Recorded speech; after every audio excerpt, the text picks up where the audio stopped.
What's up guys, today I'm going to show you how I made We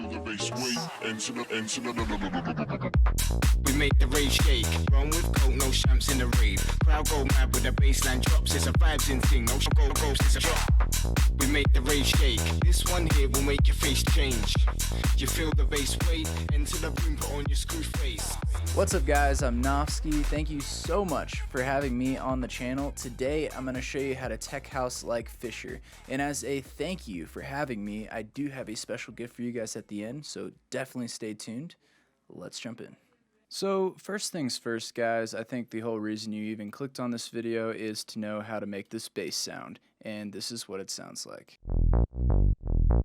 So I have two things going on in this sound. I have the serum patch, and then I also have some post-processing. Let's start with the serum patch. So as far as this bass sound, it's actually pretty simple. All I'm doing here is the basic mini wavetable at a -2 octave. I have envelope 2 shaping the sound, and it's also modulating the cutoff on the MG Low 24 filter. I have LFO 1 modulating the master tune. As far as effects go, I have a little bit of compression. I have some hyperdimension, just giving that width to the sound, and then I also have an EQ, just dipping out a frequency. Also make sure you have mono checked, and then I have a little bit of porta going on, and that is it for the serum patch. As far as post-processing, all I have going on is a little bit of saturation. I have some compression, and then I'm shaping the sound further with an EQ, just rolling off some of those highs. That's pretty much all I'm doing for the main bass sound in the drop. Just one layer, and that was it. Next, I do want to touch on the second bass I bring in.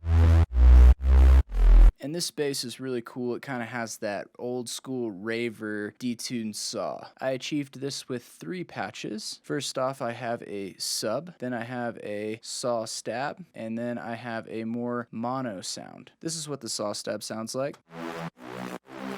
As far as the serum patch, again, pretty simple. I have some bright white noise going on. I have the default saw wave with a -1 octave, and then I have a basic shapes with 2 voices of unison. As far as effects, I just have a little bit of hyper dimension and a little bit of distortion. I did fatten up the sound a little bit with a little distortion from Decapitator.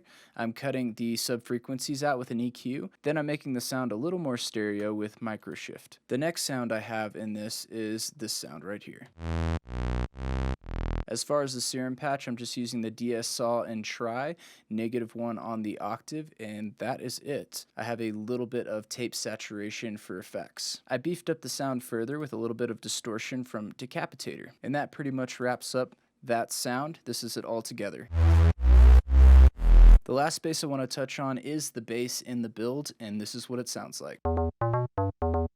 So this groove is actually following the main bass groove, but I went ahead and used a different bass. This is the patch I went with. And also, by the way guys, if you're enjoying these sounds, we do have a whole serum preset pack called House of Serum. It's down in the description. Definitely go check it out. There's some amazing sounds in it. As far as the patch goes, I have a sine wave on the basic shapes and another sine wave. One is down an octave, one is up an octave. I have a little bit of FM from B going on. I'm shaping the sound with envelope 2 and also modulating the cutoff of an MG Low 12. I have another layer coming from the sub, and that is down an octave. I have absolutely 0 effects going on. And that pretty much wraps up the bass bus. Let's go ahead and move on to the drums. So as for the drums, the actual groove is pretty simple and straightforward.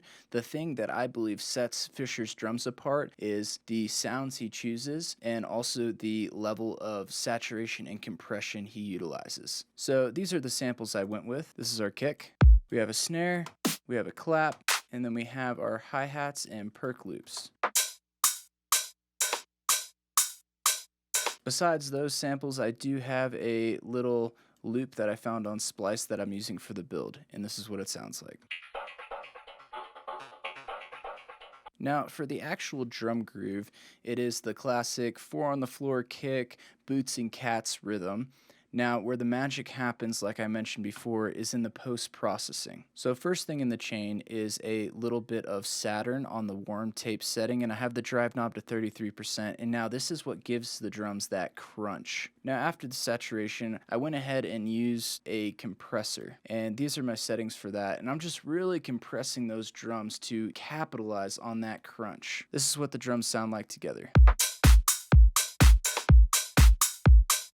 That pretty much wraps up the drums. Let's go ahead and move on to the effects. So I have a few effects going on. I just have a basic breath chant in the back. I have this weird glitch going on. I have a slew of risers. And then I have a siren. Now, something I do want to touch on the effects is this siren right here. Now, I know the siren is used a lot in a lot of dubstep, just a lot of music in general. It's probably one of the most overused sounds, but I went ahead and used it in a unique way. So for this first section, I have it going on normal with a few minor chops here, and then I went ahead and changed it up by chopping up the sample to give it more of a groove, and this is what that sounds like. This is something I do a lot when working in audio if I'm using like a sweep or whatever. Just chop it up, rearrange things, switch things around. You can come up with some really unique sounds that are apart from the original sample. The last effect I have is a string drone, and all I'm doing with this is a little bit of pitch automation at the end, just to add another layer of atmosphere. That pretty much wraps up the effects. Let's move on to the vocals. So I went ahead and searched Splice, and I found this UK rapper, and it was originally at like, I don't know, 140 BPM, probably used for dubstep or something, but I went ahead and just felt that it sounded really good on this track. I absolutely love UK rap, and I love when they put UK rap to like some deep house or some kind of house genre, tech house, and this is what the vocals sound like. The rave shake. This one here will make your face change.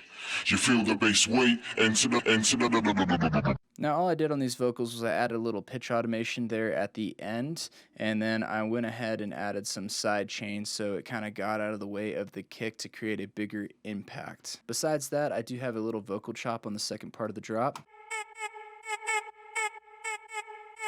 Alright guys, that pretty much wraps up the whole song. I know it was a little more short and sweet, but something I've noticed about Fisher's music is as far as the composition and structure, it is more simple, but when it comes to sound design and execution, that is where it counts. So when going about making a tech house style song, remember, just quality drum samples, a nice repetitive, keeps you up at night because it stays in your mind bass groove, and with the proper sound design, you will have a quality tech house track.